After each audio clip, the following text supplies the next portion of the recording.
Notre Dieu soit béni, que notre Dieu soit loué, que notre Dieu soit célébré, que notre Dieu soit exalté, soit salmodié.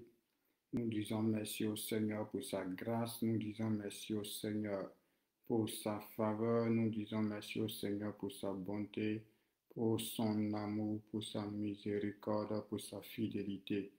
Il est Dieu, il est roi, il est Seigneur, il est digne de louange, il est digne d'adoration, il est digne d'être glorifié, il est digne d'être célébré, il est digne d'être exalté, il est digne d'être salmodié, il est digne d'être magnifié. Mon âme le bénit, mon âme le loue, mon âme l'adore, mon âme le glorifie, mon âme le célèbre.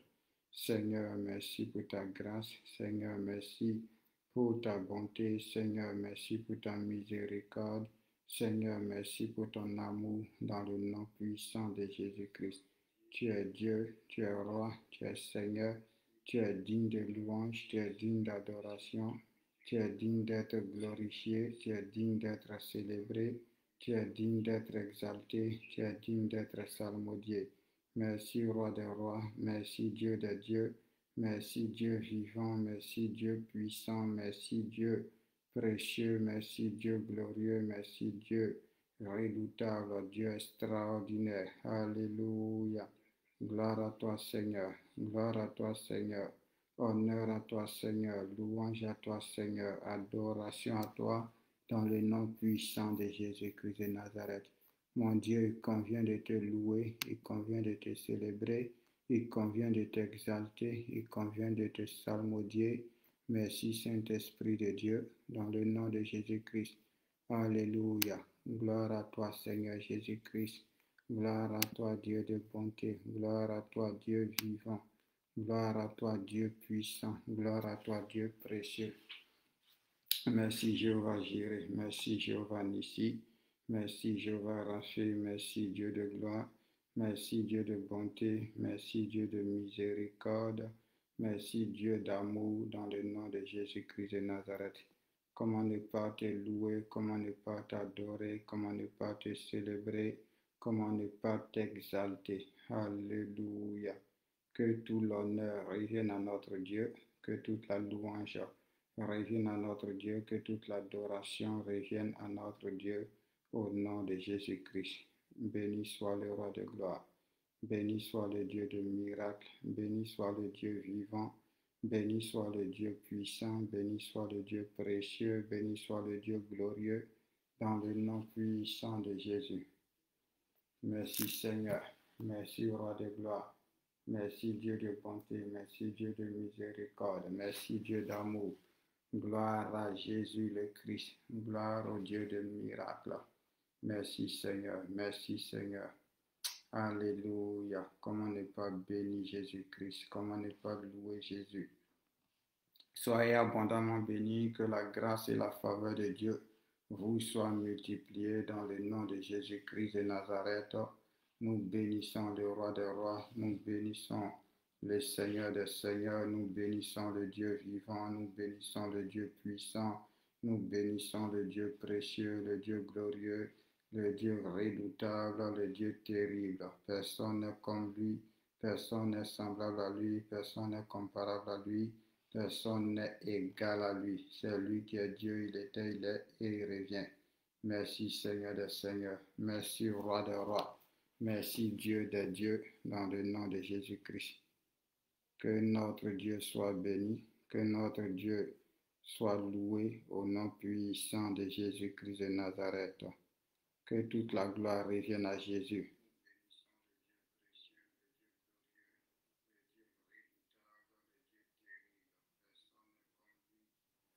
Alléluia. Soyez bénis. Sois béni, bien-aimé Rakotovao. Que Dieu vous bénisse abondamment. Et j'ai lancé le direct à partir de la page. Je suis en train de voir comment partager ça. Que Dieu vous bénisse. Ok, j'ai trouvé. Que la grâce de Dieu vous soit multipliée dans le nom de Jésus-Christ de Nazareth. Notre Dieu est bon, notre Dieu est saint, notre Dieu est digne de louange, Notre Dieu est digne d'adoration, notre Dieu est digne d'être glorifié. Que le Seigneur soit béni, que le Seigneur soit loué, que le Seigneur soit adoré, que le Seigneur soit célébré, que le Seigneur soit exalté. Aucun autre Dieu n'est comme lui, aucun autre Dieu n'est semblable à lui, aucun autre Dieu n'est comparable à lui, aucun autre Dieu n'est égal à lui.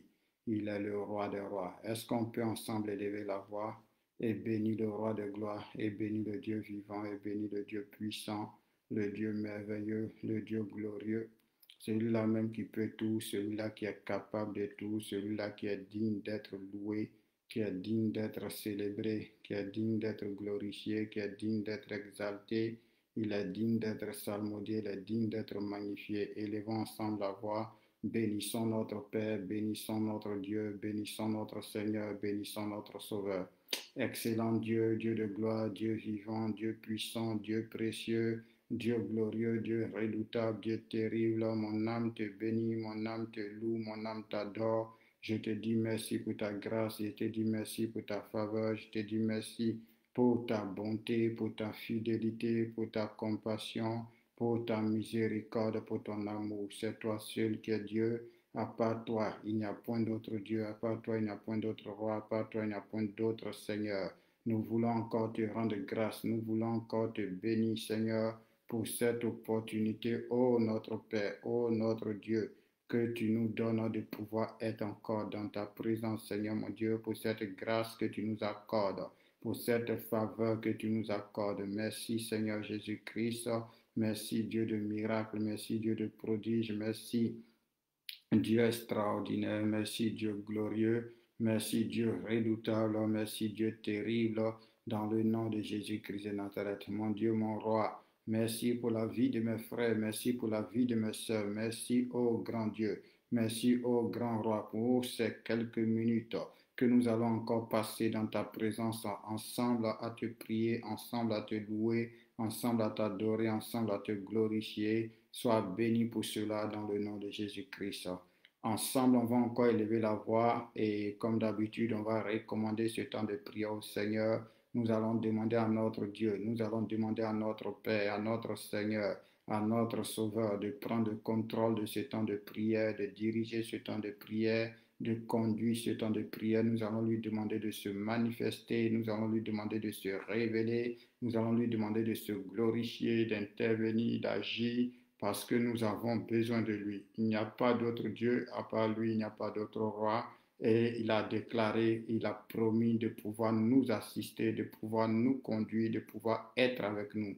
Alors élevons ensemble la voix, recommandons ce temps de prière au Seigneur et profite aussi pour recommander ta vie au Seigneur, pour recommander, oui, véritablement ta présence au Seigneur, que pendant encore ces quelques minutes que nous allons passer, que le Seigneur puisse encore te parler, qu'il puisse encore te visiter, qu'il puisse encore te toucher, qu'il puisse encore se révéler à toi, se manifester dans ta vie au nom suprême de Jésus-Christ de Nazareth. Élevons ensemble la voix, prions le Seigneur, recommandons ce temps de prière au Seigneur.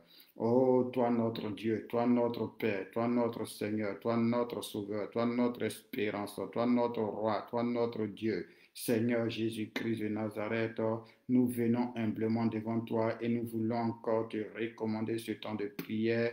Nous voulons te confier ce temps de prière. Nous voulons te remettre ce temps de prière. C'est toi qui es Dieu, c'est toi qui es roi, c'est toi qui es Seigneur. Tu es digne de louange, tu es digne d'adoration, tu es digne d'être exalté, Père. Et nous reconnaissons humblement que sans toi, nous ne pouvons rien faire. Nous reconnaissons que sans toi, nous ne sommes rien, Seigneur. C'est de toi que nous dépendons. C'est sur toi que nos yeux sont. C'est en toi que nous espérons. C'est en toi que nous nous confions. C'est à toi que nous nous attendons. Excellent Dieu, excellent Roi, manifeste-toi, révèle-toi, glorifie-toi. Prends le contrôle de tout, règne, domine, gouverne au nom suprême de Jésus-Christ de Nazareth. Père, nous avons besoin de toi. Père, nous soupirons après toi. Père, nous te désirons. Père, oh, nous faisons appel à toi. Prends le contrôle de ce temps de prière. Règne dans ce temps de prière. Domine dans ce temps de prière. Gouverne dans ce temps de prière.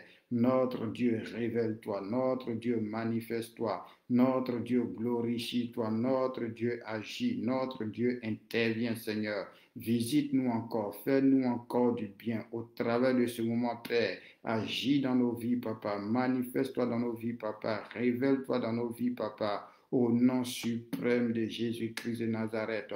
Que ton règne soit total, que ta domination soit totale, que ton gouvernement soit total dans le nom de Jésus-Christ de Nazareth.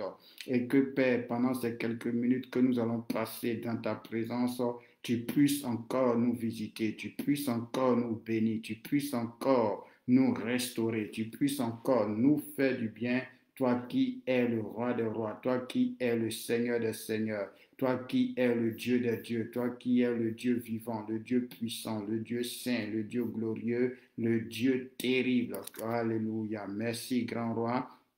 Merci, grand Dieu. Merci, Père d'amour. Merci, Dieu de bonté. Merci, Dieu de compassion. Merci, Dieu vivant. Alléluia. Notre âme te bénit, notre âme te loue, notre âme te célèbre, notre âme t'exalte, Seigneur Jésus-Christ de Nazareth, pour ta grâce infinie, pour ta bonté éternelle, pour ta miséricorde éternelle, pour ta compassion éternelle.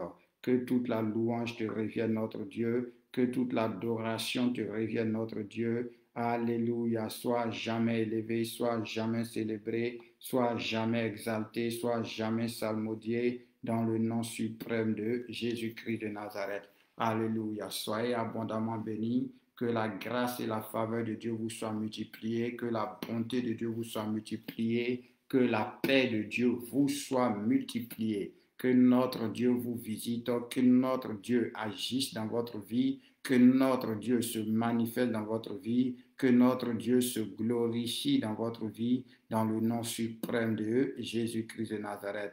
Le Seigneur bon, le Seigneur merveilleux, le Seigneur fidèle, le Seigneur est glorieux. Alléluia. Nous allons élever la voix, tu vas prier, tu vas demander au Seigneur, tu vas dire au Seigneur, accorde-moi ta grâce et ta paix. Alléluia. Avant que nous continuions notre lecture, tu vas faire cette prière-là, tu vas demander ces deux choses à Dieu. Oui, parce que nous sommes dans des périodes un peu de troubles, un peu partout dans le monde entier, des périodes un peu perturbées. Mais le Seigneur a promis de nous donner la paix. Alléluia. Il a dit qu'il nous laisse sa paix. Il ne nous donne pas la paix comme le monde la donne. Sa paix qu'il nous donne est une paix indéfinie, est une paix qui dure. Alléluia. Donc tu vas dire au Seigneur Jésus-Christ de Nazareth, accorde-moi ta grâce et ta paix. Alléluia. Accorde ta grâce et la paix à ma famille, à ma communauté, à ma maison, à mon foyer, à mes enfants. Alléluia. Accorde-moi la grâce et la paix. Élève la voix, fais cette prière-là dans le nom puissant de Jésus-Christ.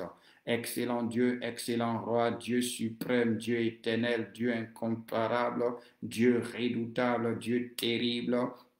Nous te prions, Seigneur, ce soir. Nous te demandons ta grâce et ta paix. Alléluia. C'est ta volonté que nous puissions, Père, bénéficier de ta grâce. C'est ta volonté que nous puissions avoir la paix. Parce que quand nous prenons toutes les épîtres, Seigneur, elles commencent par une prière que la grâce et la paix nous soient accordées de la part de Dieu, le Père du Seigneur Jésus-Christ. Et souvent, les épîtres finissent par la même prière. Alors, Père, tu tiens à cœur, Seigneur Jésus-Christ, que nous puissions avoir non seulement ta grâce, mais que nous puissions aussi avoir la paix. Et nous te le demandons maintenant au nom de Jésus-Christ. Là où un frère était troublé, là où une sœur était troublée, là où quelqu'un était inquiet, quelqu'un avait commencé à se soucier, à se préoccuper. Père, nous nous unissons en prière en ce soir et nous demandons, Seigneur, qu'à chacun de nous, Seigneur, selon ta bonté, qu'à chacun de nous, Seigneur, selon ta miséricorde, tu puisses maintenant nous accorder ta grâce, tu puisses nous accorder la paix dans le nom suprême de Jésus-Christ de Nazareth. Sois jamais béni, mon Dieu, sois jamais loué, mon Dieu, sois jamais exalté, mon Dieu, sois jamais glorifié, mon Dieu, sois jamais magnifié, mon Dieu, parce que tu es bon, parce que tu es merveilleux, parce que tu es magnifique, parce que tu es exceptionnel, parce que tu es incomparable. Aucun autre Dieu n'est comme toi, aucun autre Dieu n'est capable comme toi, aucun autre Dieu n'est égal à toi. Que toute la louange te revienne, Père, que toute l'adoration te revienne, Père, que ton nom soit glorifié, que ton nom soit célébré. Alléluia. Que Dieu vous bénisse abondamment. Amen. Que la grâce de Dieu, que la paix de Dieu surabonde dans vos vies, quels que soient les défis que vous avez, quel que soit ce que vous traversez, que Dieu se souvienne de vous au nom de Jésus-Christ. Amen, amen, amen. Alléluia. Donc, ce soir, comme on a dit hier, on va continuer notre lecture dans le livre de 1 Corinthiens 4 et après, on va prendre les questions, on va répondre aux questions. Alléluia. Donc, aujourd'hui, on va lire 1 Corinthiens 4 et on va répondre aux questions. Et demain, nous allons prier. Alléluia. Demain, on va passer par un temps de prière. On va prier. Amen. Demain, on va un peu intercéder. Donc, que Dieu vous bénisse. Et je veux rappeler que au fur et à mesure que les jours passent, nous nous rapprochons de notre temps de jeûne et de prière qui va commencer le 5 novembre pour finir le 15 décembre. Dans vos prières, priez pour ce moment. Dans vos prières aussi, souvenez-vous de nos sujets de prière. Nous prions pour le mariage de notre sœur qui est le 13 et le 14. Alléluia. Donc, dans vos sujets de prière, souvenez-vous. Tous les sujets de prière, ceux qui sont malades pour lesquels nous prions, dans tous ces sujets de prière-là, continuez de prier, continuez de demander la grâce de Dieu, continuez de demander à Dieu de tendre sa main, de se glorifier dans le nom de Jésus-Christ de Nazareth. Merci Saint-Esprit. Donc 1 Corinthiens 4, on s'en va rapidement. 1 Corinthiens 4, aujourd'hui c'est un peu déphasé, j'ai essayé de me connecter sur la page pour voir, pour lancer le direct. Donc, sûrement, peut-être que d'autres n'ont pas pu voir, mais ce n'est pas grave. Amen, parce que je voulais voir comment ça fonctionne. Donc, que Dieu vous bénisse. Et si ça vous a un peu déphasé, pardonnez-nous. Alléluia. 1 Corinthiens 4, à partir du verset 1, nous lisons l'Écriture. Ainsi qu'on nous regarde comme des serviteurs de Christ et des dispensateurs des mystères de Dieu. Du reste, ce qu'on demande des dispensateurs, c'est que chacun soit trouvé fidèle. Pour moi, il m'importe fort peu d'être jugé par vous ou par un tribunal humain. Je ne me juge pas moi non plus. Je ne me juge pas non plus moi-même, car je ne me sens coupable de rien. Alléluia. Mais ce n'est pas pour cela que je suis justifié. Celui qui me juge, c'est le Seigneur. C'est pourquoi ne jugez de rien avant le temps, jusqu'à ce que vienne le Seigneur qui mettra en lumière ce qui est caché dans les ténèbres et qui manifestera les desseins des cœurs. Alors chacun recevra de Dieu la louange qui lui sera due. Alléluia. C'est à cause de vous, frères, que j'ai fait de ces choses une application à ma personne et à celle d'Apollos, afin que vous appreniez en nos personnes à ne pas aller au-delà de ce qui est écrit, et que nul de vous ne conçoive de l'orgueil en faveur de l'un contre l'autre. Car qui est-ce qui te distingue? Qu'as-tu que tu n'aies reçu? Et si tu l'as reçu, pourquoi te glorifies-tu comme si tu ne l'avais pas reçu? Déjà vous êtes rassasiés, déjà vous êtes riches, sans nous, vous avez commencé à régner. Et puissiez-vous en régner en effet, afin que nous aussi régnions avec vous. Car Dieu, ce me semble, a fait de nous apôtres les derniers des hommes, des condamnés à mort en quelque sorte, puisque nous avons été en spectacle au monde, aux anges et aux hommes. Nous sommes fous à cause de Christ, mais vous, vous êtes sages en Christ. Nous sommes faibles, mais vous, vous êtes forts. Vous êtes honorés et nous sommes méprisés. Jusqu'à cette heure, nous souffrons la faim, la soif, la nudité. La faim, la soif, la nudité, et nous sommes méprisés. Alléluia. Jusqu'à cette heure, nous souffrons la faim, la soif, la nudité, et nous sommes maltraités, errants, ça et là. Nous travaillons, nous nous fatiguons à travailler de nos propres mains. Injuriés, nous bénissons. Persécutés, nous supportons. Calomniés, nous parlons avec bonté. Nous sommes devenus comme les balayeurs du monde, le rebut de tout ça, jusqu'à maintenant. Ce n'est pas pour vous faire honte que j'écris ces choses, mais je vous avertis comme mes enfants bien-aimés. Car quand vous aurez 10 000 maîtres en Christ, vous n'avez cependant pas plusieurs pères, puisque c'est moi qui vous ai engendré en Jésus-Christ par l'évangile. Je vous en conjure donc, soyez mes imitateurs. Pour cela, je vous ai envoyé Timothée, qui est mon enfant bien-aimé et fidèle dans le Seigneur. Il vous rappellera quelles sont mes voies en Christ, quelle est la manière dont j'enseigne partout dans toutes les églises. Quelques-uns se sont enflés d'orgueil comme si je ne devais plus, comme si je ne devais pas aller chez vous. Mais j'irai bientôt chez vous si c'est la volonté de Dieu. et je connaîtrai, et non les paroles, mais la puissance de ceux qui se sont enflés, car le royaume de Dieu ne consiste pas en paroles, mais en puissance. Que voulez-vous? Que j'aille chez vous avec une verge ou avec amour et dans un esprit de douceur? Alléluia. Que Dieu vous bénisse. Sois béni, mon bien-aimé Ghislain. Soyez abondamment bénis. Donc, on a lu 1 Corinthiens 4. Si vous avez vos questions, vous pouvez les poser. Maintenant aussi, si vous avez d'autres questions par rapport à ces 4 chapitres que nous avons lus, s'il y a quelque chose, on n'avait pas répondu à votre question, vous pouvez reposer la question. Alléluia. Donc, que le Seigneur vous bénisse. J'attends vos questions. Et comme j'ai dit, demain, on va prier. Demain, on va passer par un temps de prière. Et si Dieu permet, le vendredi, nous allons continuer encore dans la lecture. Mais déjà, le vendredi, peut-être qu'on n'aura pas la mini-veillée. On va avoir le temps de prière de 23h à minuit. Mais comme je serai en déplacement, donc peut-être qu'on n'aura pas la mini-veillée. Alléluia. Donc, que Dieu vous bénisse, que Dieu vous multiplie sa grâce. Et dans les temps où nous sommes, continuez véritablement de rester en prière, continuez de demeurer dans la foi. Alléluia. Quelles que soient les difficultés que vous affrontez, quels que soient les défis que vous affrontez, croyez en Dieu parce que le Seigneur est avec vous. Alléluia. Il a fait une promesse et l'Écriture dit que celui qui a fait la promesse est fidèle. Donc, demeurez bénis. J'attends vos questions.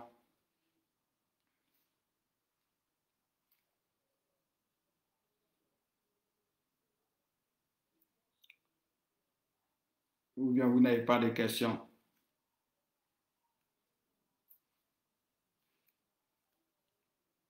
Merci, Saint-Esprit de Dieu.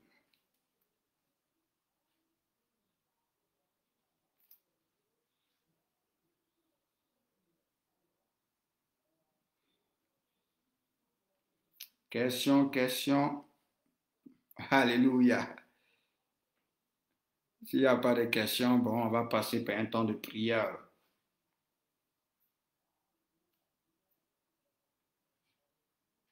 Merci, Saint-Esprit de Dieu.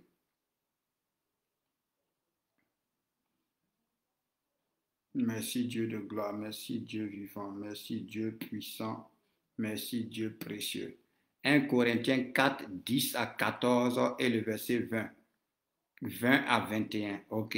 20 à 21 dit, car le royaume de Dieu ne consiste pas en parole, mais en puissance. Alléluia. Mais en puissance. Ah, le frère Ghislain, c'est une question. 1 Corinthiens 4, verset 1. Non, tu as mis jusqu'à 10. OK, d'accord. Donc, soyez bénis. La Bible dit que car le royaume de Dieu ne consiste pas en puissance, ne consiste pas en parole, mais en puissance, que voulez-vous que j'aille chez vous avec une verge ou avec amour et dans un esprit de douceur? Je commence par là d'abord. Vous voyez souvent, ici, il parle à des personnes parce que souvent, les enfants de Dieu, c'est vrai que vous êtes des enfants de Dieu. Alléluia. Et c'est vous qui êtes à l'honneur. Amen. Mais, étant donné que vous êtes enfants de Dieu, les serviteurs de Dieu au milieu de vous, la Bible déclare qu'ils sont là pour votre perfectionnement. Ils sont là pour votre éducation. Alléluia. Ils sont là pour votre éducation. Ils sont là pour votre perfectionnement. Ils sont là pour votre éducation. Donc, vous leur devez du respect.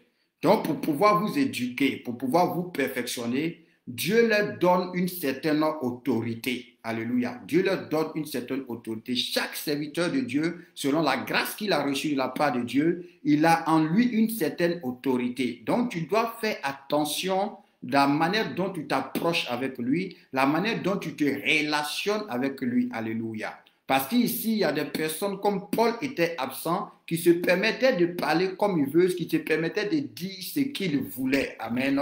Donc Paul leur dit, je vais arriver chez vous. Parce que vous parlez comme si je ne vais pas arriver. Je vais arriver, mais quand je vais arriver, je vais connaître pas les paroles, mais la puissance. Et plus tard, quand on va lire dans d'autres, il va dire encore, puisque vous voulez une preuve que Christ parle par moi. Donc nous, on peut être faibles. Mais par rapport au travail, c'est comme un policier. Le policier, quand tu enlèves son habit de policier, quand tu enlèves tout, lui-même, il peut être faible. mais par rapport à ce qu'il représente, il a une certaine autorité. Alléluia. Ça fait que en le touchant, tu es en train de toucher à celui qui l'a envoyé et il peut avoir des répercussions négatives sur ta vie. Et souvent, il y a des personnes qui prennent des malédictions comme ça. Il y a des personnes qui ont leur vie bloquée comme ça. Pourquoi? Parce que souvent, ils parlent d'une manière effrontée, d'une manière impolie à ceux qui travaillent au milieu d'eux. La Bible va dire, je prends dans le livre d'Hébreux, vous devez avoir de la considération pour ceux qui travaillent au milieu de vous, afin qu'ils le fassent avec joie.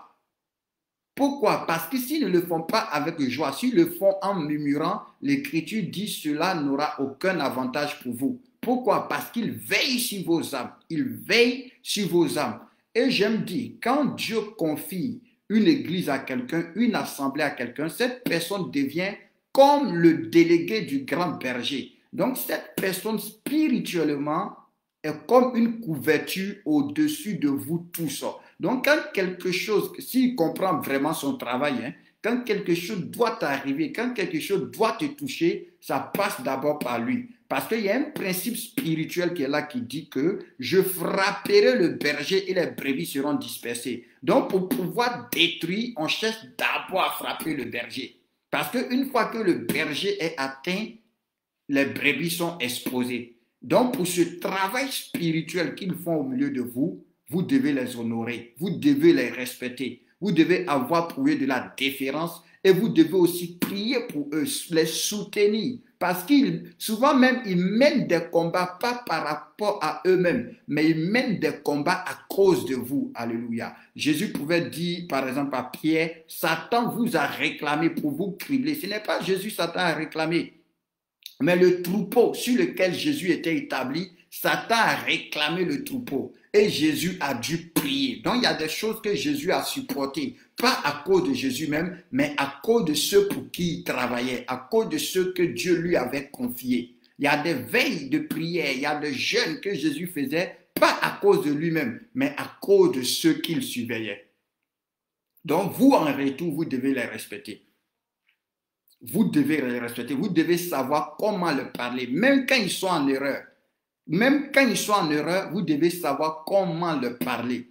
Sinon, vous pouvez ressortir avec des problèmes. Vous pouvez ressortir avec des malédictions. Vous pouvez ressortir avec des limitations. Parce que comme j'aime dire souvent aux gens, les enfants de Dieu d'aujourd'hui sont devenus très impolis, ils sont devenus très effrontés, ils n'ont plus aucun respect. Tu comprends? Tellement qu'ils sont charnels. Parce que quelqu'un qui a le Saint-Esprit va te faire comprendre qui est telle personne. Le Saint-Esprit va te faire comprendre. Donc, même quand ils sont en erreur, il y a une manière de leur parler. Pourquoi? Parce qu'ils veillent sur vos âmes. Ils veillent sur vos âmes. Que vous le voulez ou non, si Dieu vous envoie vers eux, c'est parce qu'ils ont en eux quelque chose que Dieu a mis en eux pour pouvoir vous aider à grandir. Donc, même quand vous devenez plus grand qu'eux, même quand vous avez plus de connaissances qu'eux, mais vous devez toujours avoir du respect pour ceux qui travaillent au milieu de vous. Parce que ce n'est pas un travail facile. Et c'est ce que Paul maintenant va expliquer. C'est ce que Paul va expliquer dans les autres versets que vous avez dit à partir du verset 10. Il dit, je commence au verset 8 même, il dit, déjà vous êtes rassasiés, vous êtes riches. Paul, à quelque part, va dire, nous enrichissons plusieurs, mais nous-mêmes, nous sommes pauvres. Alléluia. Parce que servir Dieu, c'est un travail ingrat. Alléluia. Servir Dieu, c'est un travail ingrat. Et souvent, des gens qui ne savent pas, parce que tant que tu n'es pas dedans, là, tu ne connais pas. Mais souvent, des personnes qui ne savent pas se permettent d'insulter, se permettent de critiquer, se permettent de calomnier. Alléluia. Bon, c'est la conséquence du travail, hein. Mais en le faisant, si tu es enfant de Dieu, tu es en train de fermer toi-même ton propre ciel. Tu es en train de t'attirer toi-même des ennuis. Alléluia. Parce qu'il y a plein de choses que nous supportons à cause de vous. Il y a plein de choses que les serviteurs de Dieu supportent à cause de vous. Alléluia. Tout le monde travaille. Mais servir Dieu, c'est aussi un travail. Parce que souvent, tu écoutes des personnes jusqu'à 3 heures du matin. Souvent, tu fais des veilles pour écouter des personnes, pour prier pour eux. Tu supportes les problèmes de tout le monde. Tu supportes les soucis de tout le monde.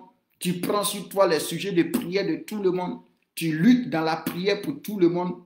Donc Paul dit, vous êtes déjà rassasiés. Mais souvent, pendant que tu es rassasié, le serviteur de Dieu a faim.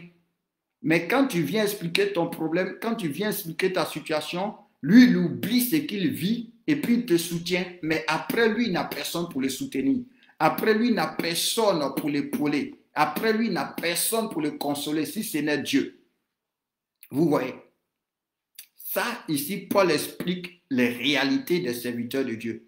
Ce que, quand quelqu'un est vraiment consacré, quand quelqu'un aime Dieu, qui n'est pas là pour servir son ventre, qui n'est pas là pour profiter de Dieu, mais qui aime vraiment Dieu, qu'il sert vraiment Dieu, souvent c'est ces réalités-là il vit.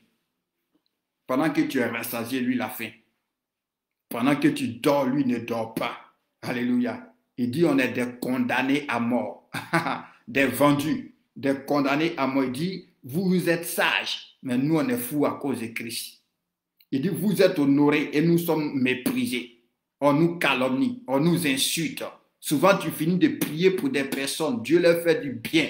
Et puis c'est après les mêmes personnes qui sont te calomnier, qui sont te critiquer, te traiter de n'importe quoi. Souvent, tu pries pour des personnes, ils sont bénis, Dieu leur ouvre les portes et puis eux, ils continuent leur route. Alléluia. Souvent même, tu te dépenses pour des personnes. Tu te dépenses pour des personnes. Mais après, ces personnes vont aller te calomnier. Ou le jour où tu as un problème, ils oublient qu'une fois, tu as prié pour eux. Ils oublient qu'une fois, Dieu les a fait du bien au travers de toi. Ils oublient qu'une fois, Dieu les a relevés au travers de toi. Donc, c'est un travail très ingrat. Amen. Il dit, nous nous fatiguons à travailler de nos propres mains. Nous bénissons. On supporte tout. Parce qu'à la moindre truc, c'est-à-dire, on te fait tout, hein, toi, tu dois accepter. Mais à la moindre petite erreur, on commence. Lui, là, il dit, c'est un serviteur de Dieu, se comporte comme ça. Mais tout ce qu'on t'a fait, la personne ne voit. Tout ce que tu supportes, la personne ne voit. Mais au moindre petit faux pas, tu es affiché partout. Alléluia. Et souvent, c'est ceux-mêmes que tu as aidés, ceux-mêmes qui devaient te soutenir, ceux-mêmes qui devaient faire un bloc autour de toi. Ils sont les premiers à t'abandonner, ils sont les premiers à te délaisser, ils sont les premiers à te calomnier. Alléluia. Donc, c'est un travail vraiment qui est ingrat. Et souvent, les gens, ils pensent que servir Dieu, c'est facile. Alléluia. Souvent, comme je disais à une sœur, la dernière fois, j'ai vu, c'est vrai que l'Écriture dit, vous avez reçu gratuitement, donné gratuitement. Alléluia. Mais quand tu vas prendre l'Écriture, il y a une histoire dans le livre de Néhémie ou Esdras qui me plaît. Néhémie va dire, ou Esdras, entre les deux, quand ils vont rétablir le culte, il va dire aux personnes, voici vos frères les Lévites qui sont là. Soutenez-les, soutenez-les. Mais à peine Néhémie ou bien Esdras est parti, ils ont abandonné les Lévites. Donc les Lévites étaient obligés d'abandonner le culte de Dieu pour aller travailler. Amen. Pour aller travailler. Donc souvent on oublie que les serviteurs de Dieu aussi, ils ont une famille. C'est un travail qui est ingrat. Donc souvent on le fait parce qu'on aime Dieu, c'est tout. Comme je vous ai toujours dit, l'homme assis ici parce qu'il aime Dieu. Sinon, ce n'est pas à cause de toi. Sinon, si tu veux regarder les hommes, tu ne serviras pas Dieu. Mais c'est parce qu'on aime Dieu. Et ce que Dieu a mis en toi, tu veux donner. Mais souvent, les gens vont te faire sortir des paroles du genre, vous avez reçu gratuitement, donné gratuitement. Et moi, j'ai dit à quelqu'un, mais si c'était gratuit, pourquoi toi-même tu n'as pas ça? Parce que quelque chose qui est gratuit, ça veut dire que tout le monde, excusez-moi, tout le monde a la possibilité d'aller le prendre. Si c'est gratuit, tout le monde a la possibilité d'aller le prendre. Donc, si c'était vraiment gratuit, pourquoi toi-même tu n'as pas? Parce que c'est des sacrifices qui sont derrière, c'est des veilles qui sont derrière, c'est des jeûnes qui sont derrière, c'est des prières qui sont derrière, c'est des privations qui sont derrière. C'est vrai, on n'a pas à monnayer le don de Dieu, on n'a pas à monnayer la grâce de Dieu, on n'a pas à monnayer la parole de Dieu. Mais toi à qui la parole de Dieu est adressée, toi à qui on prêche la parole de Dieu, toi-même tu dois comprendre, toi-même tu dois comprendre, toi-même tu dois comprendre, toi-même tu dois comprendre. C'est pourquoi le livre de Galates 6, versets 6 à 7 dit que celui à qui on prêche la parole, on enseigne la parole, se souvienne aussi d'apporter un soutien à celui qui l'enseigne. Et il dit, ne vous y trompez pas, on ne se moque pas de Dieu. Ce qu'un homme aura sémé, il le moissonnera aussi. Alléluia. Donc c'est un travail à part entière. Mais Paul écrit comme ça, il dit, ce n'est pas pour vous faire honte.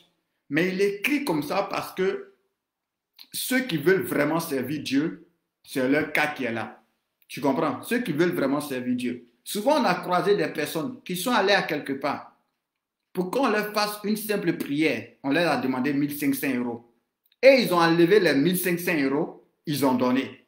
On a prié pour eux, ça n'a pas marché. Maintenant, après, ils viennent chez toi. Toi, tu ne leur demandes rien. Tu ne leur demandes rien. Tu pries pour eux, tu les enseignes, tu les suis, tu les exhortes, tu les encourages, tu les motives. Et Dieu agit dans leur vie. Mais ils ne sont même pas capables d'enlever 10 euros pour te donner. Tu comprends? Parce qu'ils veulent que tu leur demandes 10 euros. Ils veulent que tu leur dises, ah non, donne-moi 10 euros. Pendant que tu es parti à quelque part, non seulement on ne t'a pas enseigné, on ne t'a pas suivi, tu n'as pas obtenu gain de cause. Et avant qu'on ne fasse quoi que ce soit, on t'a demandé 1500 euros, tu as donné. Avant qu'on ne fasse quoi que ce soit, on t'a demandé 1500 euros, tu as donné. Maintenant, tu viens à quelque part où on ne te demande rien. On est disponible pour toi. On t'enseigne, on t'exhorte, on t'encourage, on prie pour toi. Dieu commence à te faire du bien. Dieu commence à te rétablir. Mais pour enlever 10 euros pour dire, ah, l'homme de Dieu là, ah, cette soeur-là, ah, ce frère-là, en tout cas, Dieu me fait du bien au travers de lui. Non, tu ne le fais pas. Tu veux que c'est lui qui te demande. C'est pourquoi j'aime dire, souvent c'est avec la sœur Grâce Exaucée et pas ça. Il dit souvent, il y a beaucoup d'hommes de Dieu qui sont sincères. Mais souvent, c'est leurs frères même qui font qu'ils changent. Vous voyez? Et c'est de ces choses-là que Paul parle ici. Parce que la Bible déclare que Dieu a ordonné à ceux qui annoncent l'évangile de vivre de l'évangile. C'est un ordre. Mais comme dit Paul, il dit, on n'a pas fait usage de ce droit. Mais toi-même, quand tu as ton pasteur, quand tu as ton berger, au travers de qui Dieu te fait du bien, quand tu as un frère, quand tu as une sœur, au travers de qui Dieu te fait du bien, la moindre des choses, sans qu'il ne te le demande, c'est de pouvoir le soutenir, de pouvoir soutenir ceux qui travaillent pour l'œuvre de Dieu dans vos assemblées. Même souvent, même si la personne travaille, mais c'est une loi spirituelle. Et c'est pourquoi quand je parlais de la dîme et des offrandes, je vous ai dit que c'est à cause de la dureté du cœur. De cette même manière qu'ils ont demandé, quand on parlait de la loi du divorce, et ils ont demandé à Jésus, mais pourquoi Moïse a permis de divorcer? Dieu dit que ce n'est pas sa volonté. Donc, ils demandent à Jésus, mais pourquoi Moïse a permis qu'on donne une lettre de divorce? Il a dit, c'est à cause de la méchanceté de votre cœur. Donc, souvent, certains hommes de Dieu, certains pasteurs, ils parlent des dîmes, ils parlent d'offrandes, ils insistent à cause de la méchanceté des chrétiens. Parce que le gars ne dort pas. Souvent, tu le vois, il est mince comme ça, en train de jeûner, en train de prier. Quand tu lui donnes ton sujet de prière, il abandonne sa femme, il abandonne la chambre. Souvent, il enlève du temps à ses enfants, il enlève du temps à sa famille pour être là, pour prier pour toi. Donc, normalement, sans qu'il ne te dise quoi que ce soit, tu dois savoir qu'il faut que je le soutienne pour qu'il puisse continuer à truc. Souvent, ce n'est pas de grandes choses, mais soutenez vos hommes de Dieu. Soutenez vos hommes de Dieu. Si vous ne les soutenez pas, qu'après qu'il te dit, pour que je prie pour toi, il faut faire ça, il ne faut pas le critiquer. Si tu le critiques, toi-même, Dieu va te juger. Parce qu'il y a d'autres, ils étaient bien. Mais il a dit un jour à quelqu'un, les maisons dans lesquelles les serviteurs de Dieu sont, ces maisons-là n'appartiennent pas aux anges. La personne a commencé à rire, elle dit oui. Les maisons n'appartiennent pas aux anges. Les magasins où les serviteurs de Dieu vont faire leurs courses, ça n'appartient pas aux anges. Voilà. L'électricité, là, ça ne quitte pas au ciel. L'eau qu'ils utilisent ne quitte pas au ciel. Donc, souvent on dit non, le pasteur, Dieu ne l'utilise pas, il ne prêche pas bien. Je suis en train de parler, comprenez-moi bien, je suis en train de parler de ceux qui servent Dieu vraiment, qui servent Dieu sincèrement. Je ne suis pas en train de parler des escrocs. Je ne suis pas en train de parler de ceux qui sont là parce qu'ils veulent manger. Non, ce n'est pas d'eux que je parle. Mais je suis en train de parler de ceux qui sont sincères avec Dieu, ceux qui vous suivent, ceux qui sont disponibles pour vous. Alléluia. Ceux qui vous enseignent, qui vous instruisent, qui prennent soin de vous comme des enfants. C'est d'eux que je suis en train de parler. Tu comprends? C'est d'eux que je parle. Donc, ils ont des besoins, ils ont des familles. Et dans la loi de Dieu, pour qu'il y ait un équilibre, Dieu dit celui à qui on enseigne la parole doit faire part de ses biens. Et souvent, c'est pourquoi, comme je dirais toujours, c'est à cause de ça les chrétiens ne prospèrent pas. Ils ne prospèrent pas parce qu'ils ne donnent pas. Ils reçoivent, mais ils ne donnent pas. Or, c'est une malédiction de recevoir et de ne pas donner. Tu interromps la loi spirituelle du donner et du recevoir. Donc, tu ne peux pas recevoir seulement sans donner. Tu as un problème spirituel. Donc, Paul dit, vous êtes riches, mais nous, on a faim. Vous êtes honorés, mais nous, tous les jours, on nous insulte. On traite de faux pasteurs, faux enseignants. On traite une des paroles qui m'a appris ce truc, quelqu'un pour qui tu as prié jusqu'à un célèbre, dit, non, toi, tu es un sorcier. Quand Dieu a fini de lui faire du bien, quand il avait problème, il ne savait pas que tu étais un sorcier. Mais quand Dieu finit de lui faire du bien, il dit, tu es un sorcier. Tu comprends? Donc, vous devez avoir ce cœur-là, parce que c'est un corps. Chacun a son rôle à jouer. Chacun a son rôle à jouer. Vous devez honorer vos pasteurs. Vous devez honorer ceux qui travaillent à l'œuvre de Dieu dans vos assemblées. Vous devez les honorer. Vous devez les soutenir. Non seulement vous devez prier pour eux parce que c'est important. Parce que souvent je dis, il y a des combats qu'ils mènent, pas même à cause d'eux. Si je vous dis la vérité, un homme de Dieu, bon, je ne vais pas parler d'homme de Dieu, je vais prendre mon cas. Souvent, j'aime dire aux personnes, si je me concentrais sur moi seul, si je pensais à moi seul, il y a longtemps, je suis devant. Mais souvent, tu vis des combats à cause des autres. Souvent, il y a des gens, moi, il m'est arrivé de prier, puis des personnes m'apparaissent. Il m'est arrivé, je suis en train de prier pour quelqu'un, puis quelqu'un m'apparaît pour te dire pourquoi tu pries pour lui. Il y a une sœur pour qui je priais. Pendant que je priais pour elle, un démon m'est apparu et il m'a frappé au côté. Donc souvent, il y a des combats on mène. Et je sais que les autres hommes de Dieu qui sont sincères, c'est la même chose à cause de vous. Et pour être béni, l'erreur que vous faites souvent, vous attendez d'avoir beaucoup, vous attendez d'avoir... Non! Parce que, qu'est-ce qui faisait la force de l'église primitive? Comment Paul et Pierre, par exemple, pouvaient dire, ok, et nous, on peut se concentrer sur la parole. C'est parce que le peu qu'ils avaient, ils s'entraidaient. Ça fait que l'homme de Dieu n'a pas de problème. Un homme de Dieu puissant, c'est un homme de Dieu qui n'a pas de soucis. Parce qu'il a le temps de se concentrer. Il a le temps de se concentrer dans la présence de Dieu. Mais souvent, on peut avoir des communautés où l'homme de Dieu il est au travail. Mais c'est quel temps il va prendre pour se consacrer, pour venir te donner la bonne parole. Quand il quitte au travail, il est fatigué. Tout son corps, on dit non, pasteur lui-même n'a qu'à aller travailler. Ok, le pasteur peut aller travailler. Mais quand il quitte au travail, il est fatigué. Maintenant, après, tu dis non, le pasteur il n'est pas loin, il n'est pas puissant, il prie, rien n'échange. Si le travail qu'il devait faire n'est pas à son poste, qu'il s'en va travailler. Quand il quitte travailler, il est fatigué. Parce qu'on sait Dieu, mais c'est dans le corps. Je vous ai dit, on n'a pas encore pris le corps qu'on doit prendre là. Donc ce corps-là est sujet à fatigue, est sujet à des défaillances. Il ne peut pas supporter le moteur qui est dedans. Donc le pasteur s'en va au travail de 6h jusqu'à 18h. Vous avez un programme de prière à 20h. Selon toi, il va venir te donner quoi? Tu comprends? Donc souvent, il y a des communautés qui s'organisent pour que l'homme de Dieu n'ait pas de soucis. Et ce qu'on demande de l'homme de Dieu, c'est qu'il se consacre. Ce qu'on demande de l'homme de Dieu, c'est qu'il soit dans la présence de Dieu pour prendre les révélations. Regarde un peu, si Moïse travaillait, allait faire 40 jours dans la présence de Dieu. Si tu travailles, tu fais comment? Tu comprends? Comme même le Seigneur Jésus, s'il travaillait, allait passer toutes les nuits à prier. et puis matin, tu vas aller au travail, mais tu as venu donner quoi aux gens? Donc souvent, vous critiquez facilement, vous accusez facilement, mais vous ne connaissez pas la réalité des personnes. Vous ne soutenez pas vos serviteurs de Dieu. Vous n'encouragez pas vos serviteurs de Dieu. Vous ne motivez pas vos serviteurs de Dieu.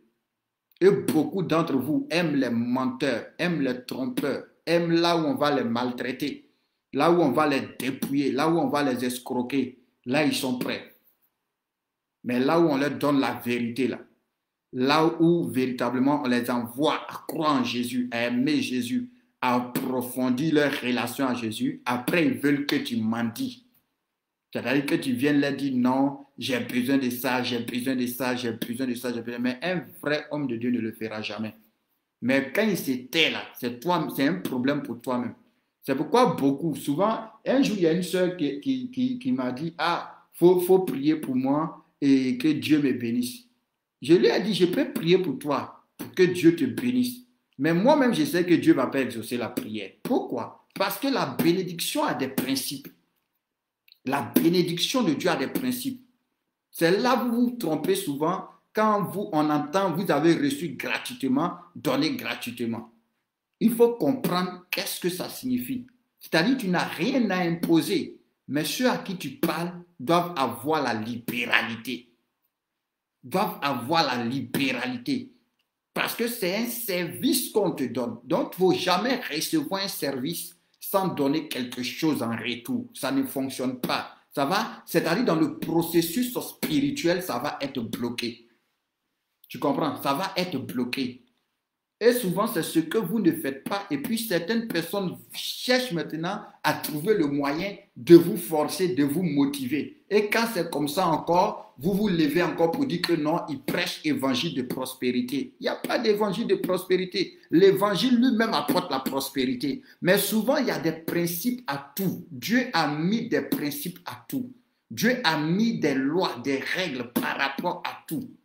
Et souvent, comme vous ne voulez pas obéir naturellement, comme l'amour que vous avez, parce que normalement, il y a certaines choses, on ne doit pas parler de ça. Paul n'était pas obligé d'écrire ces choses-là aux Corinthiens. C'est pourquoi il dit, ce n'est pas pour vous faire honte que je vous dis ça. Mais il dit ici que même si vous avez beaucoup de personnes, mais je suis un père. Ok, sois béni, mon frère, pour le passage. Il dit, guérissez les malades, ressuscitez les morts, purifiez les lépreux, chassez les démons. Vous avez reçu gratuitement, donné gratuitement. Alléluia. Ce passage-là a un double sens. Un double sens. C'est un sens non seulement pour celui qui donne, mais c'est un sens aussi pour celui qui reçoit. Parce que toi aussi, quand tu as reçu, quand on prie pour toi que tu es guéri là, tu as reçu quelque chose. Donc, en retour aussi, tu dois donner, sans problème. Toi qui as prié, tu as donné. Mais lui qui a reçu aussi, doit donner. Vous voyez? Mais souvent, comme vous ne voulez pas faire ça, c'est pourquoi des personnes sont obligées de vous truquer. Et ça, ce n'est pas bien. L'amour de Dieu doit te pousser. Parce qu'on sait Dieu par amour. Et quelqu'un qui aime Dieu doit aimer Dieu, comme dit Salomon, avec même ce qu'il possède. Il doit aimer Dieu. Quand l'évangile va être comme ça, quand tu vas soutenir ton homme de Dieu comme ça, à partir de ce moment, tu peux attendre des choses de lui. Parce que la communauté où vous êtes, par exemple, si le pasteur travaille, que vous êtes 10 à travailler, souvent ce n'est même pas des choses compliquées. Supposons que vous avez une communauté, et le pasteur est obligé d'aller travailler, et vous voyez que vraiment, il n'y a pas l'impact dans la communauté, il n'y a pas la puissance dans la communauté. Si vous êtes 10, si vous êtes 20, que vous décidez, vous les 20, ah, on va s'associer, pasteur, il faut que tu te consacres à Dieu. Il faut que tu pries. Parce que toi, tu es un lévite, il faut que tu pries. Donc, on s'associe. On est 20, chaque mois, on va donner 50 €, ça fait 1 000 €, on va te donner, ça te permet de payer ta maison, ça te permet de payer tes factures, mais il faut te consacrer à Dieu. Quand vous allez prendre cette décision-là, vous allez voir que quand le pasteur va commencer à se consacrer, le message va changer. Vous-même, vos vies vont changer aussi. Parce que la réalité est, aujourd'hui, je vais te dire quelque chose qui va te choquer. Je vais te dire quelque chose qui va te choquer. Et tu vas comprendre pourquoi depuis tu pries, Seigneur, fais quelque chose, Dieu ne fait rien. Parce que la réalité est que Dieu ne fait rien. Dieu a déjà tout fait. Et ce que Dieu a fait là, quand Dieu t'envoie dans une communauté, quand Dieu t'envoie sous un homme de Dieu, tout ce que Dieu a pour toi là, il dépose ça dans l'homme de Dieu. Ça c'est la nourriture solide, ce n'est pas pour les enfants. Tout ce que Dieu a pour toi, il dépose ça dans l'homme de Dieu. Tes prières vont être exaucées au travers de l'homme de Dieu, parce que c'est lui qui devient ton Père. Or, c'est le Père qui donne la bénédiction. La bénédiction, Dieu l'a déposée sur le Père. Et c'est le Père qui est chargé de prendre la bénédiction, de transmettre la bénédiction. Or, la bénédiction, là, ça ne se transmet pas comme ça. C'est pourquoi depuis tu pries, Seigneur, bénis-moi, Seigneur, ouvre-moi les portes, Seigneur, fais quelque chose. Tu as l'impression que Dieu ne t'entend pas parce que tu ne connais pas comment les choses quittent l'invisible pour venir dans le visible. C'est comme ça que tu vas voir que c'est Abraham qui bénit Isaac, Isaac qui va bénir Jacob, Jacob qui va bénir les enfants. Donc, et c'est ce que le psaume dit, quand il dit il est doux et agréable, le psaume 133, il dit c'est comme l'huile qui sur la tête d'Aaron descend sur la barbe, puis sur ses vêtements. C'est pourquoi dans le livre d'Apocalypse, Dieu ne s'adresse pas directement à l'église, il s'adresse à l'ange de l'église. Il s'adresse à l'ange de l'église. Pourtant, il pouvait s'adresser directement aux individus qui sont dans l'église. Non, il s'adresse à l'ange de l'église. Il s'adresse à l'ange de l'église. Et c'est pourquoi beaucoup n'ont pas le truc débloqué. Beaucoup. Parce que le pasteur est là, il souffre. Quand le pasteur s'en se coucher, là, il pleure. Or, quand un pasteur pleure comme ça ne vous arrange pas, vous les brebis. Ça ne peut pas vous arranger. Pourtant, quand le pasteur, son cœur est dans la joie, même quand il prie pour toi, Dieu est obligé d'écouter. C'est-à-dire, il vient renforcer ses prières. Combien d'années Anne a prié? Anne est partie prier au temple, mais elle laisse le pasteur. Tous les jours, elle prie. Souvent, c'est comme ça des chrétiens impolis. Ah non, moi aussi je prie. Ah non, moi aussi je prie. Anne a prié pendant combien d'années? Elle n'a rien reçu. C'est le jour où le pasteur lui a dit, va en paix. Et que ce que tu as demandé, Dieu t'exauce. C'est la même année qu'elle a reçu le miracle. Donc, il y a des principes spirituels. Et comme je vous ai dit, il n'y a pas un Dieu de l'Ancien Testament, il n'y a pas un Dieu du Nouveau Testament. La Bible dit Jésus-Christ est le même hier, aujourd'hui, éternellement. Donc, il y a des principes qui ne changent pas. Honorez ceux qui font un travail spirituel dans votre vie. Paul va dire, si on a sémé des biens spirituels dans votre vie, c'est tout à fait légitime qu'on moissonne les biens temporels. Donc, quelqu'un ne peut pas s'aimer des biens spirituels dans ta vie et il n'a pas le retour. Ça te crée toi-même des problèmes. C'est comme ça, beaucoup ont des problèmes. Beaucoup ont leur vie bloquée. D'autres même, ils font de fausses promesses à l'assemblée, de fausses promesses aux hommes de Dieu. Nous, on a connu des gens comme ça, qui avaient des situations bloquées. Ils viennent te dire, non, il faut prier pour moi. À peine la situation est débloquée. Tu pries. Ils ne savent pas que tu ne dors pas. Ils ne savent pas que tu jeûnes. Tu es devant Dieu, tu es en main de Dieu. Mais à peine la situation est débloquée, tu ne les vois plus. Et après, quand ils souffrent, ils s'en vont accuser Satan. Non, ça, ce n'est pas une histoire de Satan. Parce qu'une promesse que tu fais à un serviteur de Dieu, c'est comme si tu l'as faite à Dieu. C'est-à-dire les chrétiens sont trop charnels. Ils voient l'homme. Ils ne voient pas l'esprit qui est dans l'homme. Ils ne voient pas l'esprit qui a envoyé l'homme. Tu comprends? Et ça, c'est de ça Paul parle dans 1 Corinthiens 4. Et c'est pourquoi il dit, il y a des personnes qui sont en train de parler. Je vais arriver. Et puis je vais connaître, pas leur parole, mais la puissance de Dieu. Honorez vos hommes de Dieu. Honorez vos serviteurs. Ceux qui servent réellement Dieu. La Bible dit, vous devez les honorer. Ceux que tu vois vraiment qui aiment Dieu, ceux qui font un travail spirituel dans ta vie, vous devez les honorer.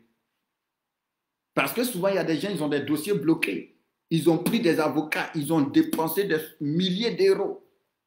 Mais ils viennent, tu prends. Ils ne savent pas quand ils te donnent le sujet de prière, qu'est-ce que tu fais? Vous ne savez pas ce que le serviteur de Dieu fait. Il ne dort pas, il jeûne, il prie, il jeûne, il prie, il jeûne, il prie, il jeûne, il prie.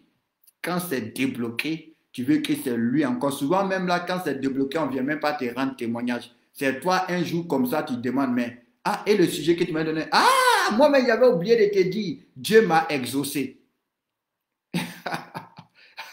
Les hommes de Dieu souffrent. Hein? Que Dieu nous fasse grâce et que Dieu te fasse grâce.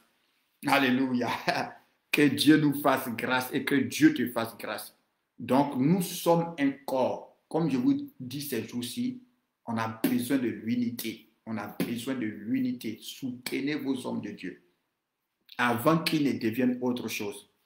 Parce qu'il y a d'autres, c'est la souffrance qui font qu'ils ont dévié. Même quand Dieu t'a appelé, vous devez savoir que la Bible dit un enfant de Dieu ne doit pas durer dans la souffrance. Pourquoi? Parce que s'il dure dans la souffrance, il risque de dévier. Donc, il y a beaucoup d'hommes de Dieu qui ont dévié. Il y a beaucoup d'appelés, de serviteurs de Dieu qui ont dévié à cause de la souffrance. Pourquoi? Parce qu'ils travaillaient beaucoup. Nous, on a connu des personnes. Tu as dit, ils prient. Dieu fait des miracles. Les gens, ils sont guéris, ils sont délivrés. Dieu leur ouvre les portes. Mais quand il finit, il n'a rien à manger. Ils vont te dire non, mais pourquoi toi-même tu pries et puis tu n'as pas? Parce que dans les principes de Dieu, Dieu t'a donné quelque chose. Et Dieu a donné quelque chose à ceux pour qui tu pries. Donc toi, ce que tu as, tu mets au service. Maintenant, ceux pour que tu pries là, ils doivent renvoyer le retour, ils doivent te renvoyer l'ascenseur. Il y a ce qu'on appelle dans l'écriture le droit d'option. Tu comprends? Donc, quelqu'un peut avoir le don de foi, travailler dans ta vie. Mais Dieu a fait en sorte pour ne pas qu'il soit indépendant et qu'il reste dans l'humilité. Son don de foi, là, ça travaille dans ta vie. Mais souvent, lui-même, là, ça ne résout pas ce qui est dans ta vie. Pourquoi? Parce que ce qui va résoudre ce qui est dans sa vie, là, c'est dans ta vie, ça est. C'est comme la femme sunamite. Élisée avait un don de foi, mais il n'avait pas maison. Il n'avait pas un lieu où se reposer. Pourtant, il avait un don de foi. Il divisait la mer, il divisait le fleuve. Il parlait, les ours sortaient, il ressuscitait les morts. Mais il n'avait pas de maison. Mais le service qu'il a fait dans la vie de la femme sunamite, elle lui a donné une maison, elle lui a donné un lieu où se reposer. C'est comme ça. Donc quelqu'un dira, mais pourquoi lui-même il prie et puis c'est comme ça? Non, Dieu a équilibré les choses. Donc, soutenez vos hommes de Dieu. Respectez-les, honorez-les, soutenez-les non seulement spirituellement, mais soutenez-les aussi financièrement, matériellement, psychologiquement. Quand tu vois que ton homme de Dieu, il est truc, rassemblez-vous autour de lui. Ne soyez pas de ceux qui critiquent, de ceux qui calomnient, de ceux qui indexent, de ceux qui méprisent, de ceux qui insultent. Ce que vous ne savez pas, et ça je fais une parenthèse pour dire ceux qui critiquent. Les hommes de Dieu, là, ils ont des anges. Quand tu critiques là, lui, il ne voit pas, mais son ange voit. Et tu te crées toi-même des problèmes. Quand Aaron et Marie parlaient de Moïse, Moïse n'était pas là. Mais les anges qui travaillaient avec Moïse étaient là. Et ils ont eu des problèmes pour ça. Quand Élisée et quand Géasi était en train de désobéir à Élisée, Élisée n'était pas là. Mais l'ange qui travaille avec lui était là. Ça, c'est un domaine spirituel. Peut-être c'est des choses que vous ne pouvez pas comprendre. Mais pendant que tu parles là, tu n'es pas seul. On t'écoute. Pendant que tu t'associes à des gens qui ne connaissent pas Jésus pour critiquer ton assemblée, pour critiquer les serviteurs de Dieu, les anges sont là, ils écoutent. Et après, tu finis de le critiquer. Et puis tu viens encore, tu dis, n'a qu'à prier pour lui. Ça là, si ce n'est pas prier pour toi, si ce n'est pas la sorcellerie, c'est quoi? Si ce n'est pas la sorcellerie, c'est quoi? Et tu acceptes encore, il prie pour toi. Et toi, tu penses que c'est une bénédiction. Même quand il te bénit, Dieu change ça. Parce que hier, tu parlais mal de lui. Donc, vraiment, que Dieu nous fasse grâce. Aimons le Seigneur et travaillons ensemble, soutenons-nous ensemble pour faire progresser l'œuvre de Dieu, pour faire progresser le royaume de Christ. Parce que vous-même, vous voyez ce qui se passe dans le monde. Et comme je vous dis tous les jours, tout ça là, ça arrive parce qu'on n'est pas unis, sinon des enfants de Dieu unis ensemble. Non, Jésus est revenu il y a longtemps. Moi, ma prière de tous les jours, Seigneur, il faut faire, tu vas revenir. Mais le Seigneur ne pourra jamais revenir si son corps est divisé. Parce qu'il va venir, au lieu de que son corps soit uni, le bras va être en Chine, la main va être au Japon. Donc le corps de Christ est divisé. Donc la tête ne peut pas revenir pendant que le corps n'est pas soudé. Mais pour que le corps soit soudé, il faut qu'on soit les uns autour des autres. Soutenez vos hommes de Dieu pour qu'ils puissent se consacrer. Même si vous êtes 5, même si vous êtes 5 dans votre assemblée, même si vous êtes 5, même si vous êtes 4, quand vous allez prendre la décision, vous 4, de dire Seigneur, nous n'avons rien, mais nous voulons soutenir ton serviteur pour qu'il puisse se consacrer. Vous le faites à soi, pasteur. Nous, on veut que tu te consacres. Nous, on va te soutenir. Dieu va vous ouvrir les portes. La veuve de Sarepta n'avait rien, mais elle s'est engagée à soutenir Élie. Dieu a pourvu. Tous ceux qui se sont engagés à soutenir l'appel d'un homme de Dieu, le ministère, même Jésus, souvent on parle de Jésus, mais Jésus se déplaçait. Jésus avait toute cette liberté-là, parce que l'Écriture révèle qu'il y avait la femme de Clopas, il y avait des femmes de distinction qui le suivaient partout et qui le soutenaient financièrement. Sinon, s'il n'y avait pas ça, il ne pouvait pas faire tous ces déplacements parce que ces déplacements n'étaient pas gratuits. Ces déplacements n'étaient pas gratuits. Les 12 qui étaient avec lui là, c'était 13 bouches à nourrir chaque jour avec d'autres personnes qui étaient là. Mais c'est parce qu'il y avait des femmes qui le soutenaient. Est-ce que c'est parce qu'elles étaient milliardaires? Non. Et ces femmes-là, elles sont rentrées dans l'histoire simplement parce qu'elles ont soutenu. Tout le monde n'est pas appelé à prêcher. Tout le monde n'est pas appelé peut-être à évangéliser. Mais toi, Dieu t'a appelé peut-être à soutenir l'œuvre de Dieu. Donc, fais ton travail. Même si vous êtes 4, 5, vous pouvez dire à l'homme de Dieu, assieds-toi. Quand vous allez prendre l'engagement, l'homme de Dieu lui-même, il sait qu'il doit s'asseoir. Quand il va se consacrer, Dieu va vous ouvrir la porte. Parce que souvent, pour quand on vient dire que Dieu te bénisse et que le truc s'ouvre là, il faut que tu sois consacré. Parce que pour parler et puis les trucs vont t'écouter, ça veut dire que tu es quelqu'un qui est dans la présence de Dieu. Sinon, ce n'est pas comme ça. C'est pourquoi il dit le royaume de Dieu ne consiste pas en parole, mais en puissance. Mais la puissance, là, ce n'est pas gratuit, mon frère, ma soeur.